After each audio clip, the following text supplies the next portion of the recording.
In this video, I'll show the changes for Overgrowth Alpha 135, which you can try if you've pre-ordered. This week I started by working on a problem with the dynamic shadows. If each character and weapon has its own separate shadow map, then they can't cast shadows on each other, and the shadows can overlap and double darken the ground. To address this problem, I made nearby shadow volumes combine into larger shadow volumes. This works by colliding loose bounding spheres for the shadow casters and merging the ones that collide. This combination is especially important for weapons, so that they can cast and receive shadows as if they were part of the character. Different characters can also cast shadows on one another, which is useful for a game that focuses on close-range combat. I added some initial attacks for the dog spear. You can thrust the spear by attacking while standing still, or slash by attacking while moving. To make the blood work properly with the spear thrusts, I added support for stab lines, which add blood to any triangles in the spear's path.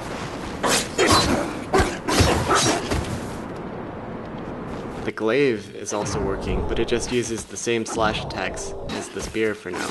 Since the spear and Glaive attacks are so fast, I added some motion blur to make the arcs easier to see. The motion blur works by drawing the weapon several times along its path, using different stipple patterns for each instance. Here's a greatly exaggerated version of the effect, to show it more clearly.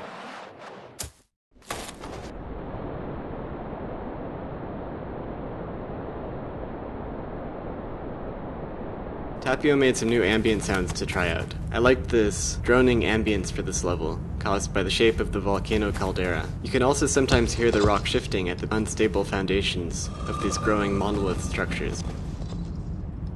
A modder who goes by the name Last on the forums made a mod that added some of the missing objects to the spawner tool, so Jeff merged those changes into the alpha. This should make it easier to make maps using these objects, since you can see what they all look like. That's it for this week. If you'd like to pre-order and try the alpha for yourself, you can do that at wolfire.com/preorder. If you'd like to hear about development news as soon as it happens, you can follow me on Twitter at Wolfire.